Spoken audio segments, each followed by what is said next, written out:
été créé en 1994, après la restauration de l'indépendance estonienne.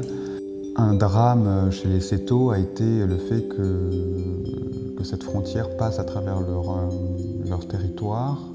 Du coup, certains ont imaginé l'existence d'un royaume qui est à cheval sur ces deux pays et qui réunirait en quelque sorte le Setomaa dans une sorte d'histoire folklorique qui n'est pas vraiment sérieuse mais qui existe quand même, quoi.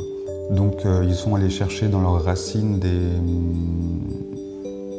des choses ancrées vraiment dans le passé, ils les ont remis au goût du jour, ils les ont réactualisées avec des nouvelles inventions. Certains appellent ça l'ethnofuturisme. J'ai l'impression qu'on est presque un peu dans une espèce de science-fiction. Et ils ont décrété que cette statuette, cette divinité, Peko, serait leur roi et qu'il serait enterré côté russe de la frontière, sous le monastère de Pechori. Cette divinité ou ce roi se réveillera seulement si le peuple Seto était en grand danger et les défendra dans ce cas-là. Et donc, pour représenter ce roi qui est assoupi, les Seto élisent un vice-roi tous les ans, puisqu'on ne peut pas, il est assoupi, on ne peut pas rentrer en communication avec lui. Donc c'est le rôle du vice-roi, à travers les rêves du vice-roi, ou en Seto Lulemsotska, Peko transmet des messages et donc ce vice-roi les transmet ensuite au Seto.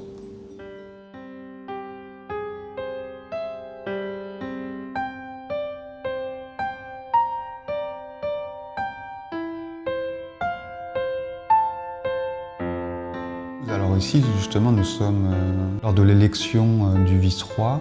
Ce n'était pas un vice-roi, mais une vice-reine, puisqu'il n'y a pas de... On peut être aussi bien vice-roi que vice-reine, finalement. En estonien et en seto, il n'y a pas de genre, donc on peut voir sur cette image les drapeaux du Setomaa.